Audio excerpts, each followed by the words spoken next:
ঈশানের দর্পণে আপনাদের সবাইকে স্বাগত জানিয়ে শুরু করছি আজকের সংবাদ। শ্রদ্ধার সাথে কাছাড় জেলা বিজেপি ভারতবর্ষের প্রয়াত প্রধানমন্ত্রী অটল বিহারী বাজপেয়ীর 101তম জন্মদিন পালন হয়েছে বৃহস্পতিবার। এদিন সকালে উধারবন সমষ্টির মধুরাপুল 0 পয়েন্টে অটল বিহারী বাজপেয়ীর প্রতিমূর্তিতে পুষ্পার্ঘ অর্পণ করে শ্রদ্ধা নিবেদন করেন বরিষ্ঠ নেতা নিত্যভূষণ দে, বরাক উপত্যকার উন্নয়ন বিভাগের মন্ত্রী কৌশিক রায়, রাজ্যসভার সাংসদ কোনাদ পুরকায়স্থ শিলচরের বিধায়ক দীপায়ন চক্রবর্তী, ধলাইয়ের বিধায়ক নিহার রঞ্জন দাস, জেলা বিজেপির সভাপতি রূপম সাহা সহ দলের কর্মকর্তা ও বিভিন্ন স্তরের জনগণ। এরপর রংপুর মালুগ্রাম মণ্ডল বিজেপির সভাপতি পুলক দেবের পৌরোহিত্যে এক সভা অনুষ্ঠিত হয়। সভায় বিভিন্ন বক্তা অটল বিহারী বাজপেয়ীর জীবনের কার্যক্রম নিয়ে আলোচনা করেন। অন্যান্যদের মধ্যে উপস্থিত ছিলেন প্রাক্তন বিধায়ক দিলীপ কুমার পাল, জেলা পরিষদ চেয়ারম্যান কঙ্কন নারায়ণ শিকদার সহ অনেকেই।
পূর্তি উপলক্ষে সমগ্র দেশব্যাপী অটল স্মৃতি বর্ষ 2025 বিভিন্ন কার্যসূচির মাধ্যমে সমগ্র দেশে অটলজির শতবর্ষ পূর্তি পালন করছে। গতকাল থেকে সেটা শুরু হয়েছে। গতকাল আমরা বিভিন্ন জায়গাতে যেখানে অটলজির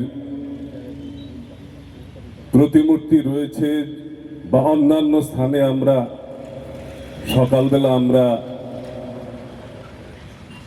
স্বচ্ছতা অভিযান করেছি। বিকেলবেলা অটলজির প্রতি শ্রদ্ধা নিবেদন করার উদ্দেশ্যে আমরা দীপোৎসব পালন করেছি এবং আজকে অটলজির এই জন্মদিনে যাকে আমরা সুশাসন দিবস হিসেবে পালন করে থাকি, দেশের প্রতিটি জেলা এবং রাজ্যতে এই দিবস পালিত হচ্ছে।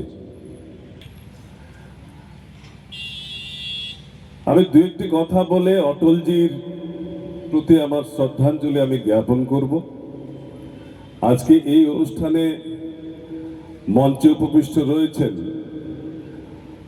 অটল স্মারক সমিতির যিনি সভাপতি, আমাদের বরিষ্ঠ নেতা পরে বাজপেয়ীজি সেই সময় দূরদর্শন ছিল, দূরদর্শনে ভারতবর্ষের দেশের মানুষের কাছে উনি আবেদন করেছিলেন যে আমেরিকার এই সেন্সরে আমি ভয় পাই না, আপনারা আমার সঙ্গে থাকুন।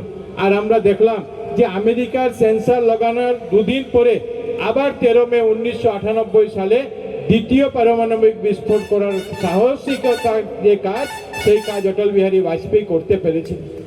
আমরা এই যখন east west corridor, east west north south করিডোরের কথা চিন্তা করা হয়েছিল, সেই সময় মাননীয় সেই গোবিন্দ কেষ্টজি সেই সময় কেন্দ্রীয় মন্ত্রী ছিলেন।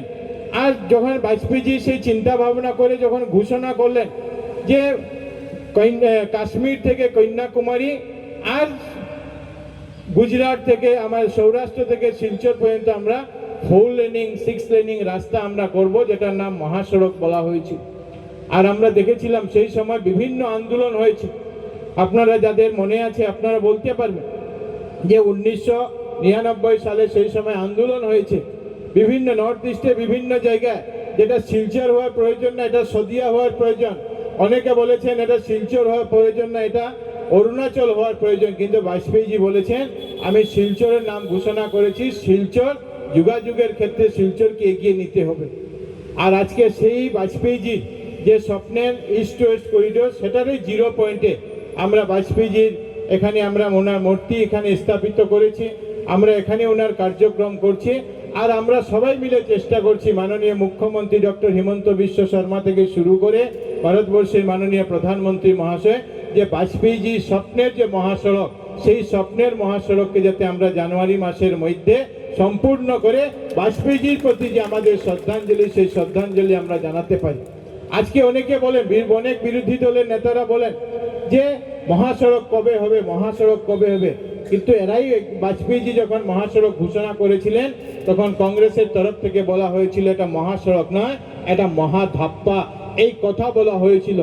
আর শিলচরে যখন এটা শিলান্যাস অনুষ্ঠান 27 ফেব্রুয়ারি 2004 সালে অনুষ্ঠিত হয়েছিল, সেই সময়কার শিলচরের সাংসদ, সেই সময়কার আসামের তিনজন মন্ত্রী, আসাম সরকারের তিনজন মন্ত্রী বরাক উপত্যকায় ছিলেন, সবাই এটাকে বয়কট করেছিলেন, যেটা মহাসড়ক নয় মহাধাপ্পা বলে।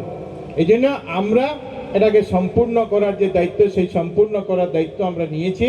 আর আগামী মাসের মধ্যে আমরা এটাকে সম্পূর্ণ করে এই বরাক উপত্যকায় যোগাযোগকে যে বিপ্লব আনার যে চেষ্টা, যে চিন্তাধারা বাজপেয়ীজি করেছিলেন, সেটাকে আমরা সম্পূর্ণ করব।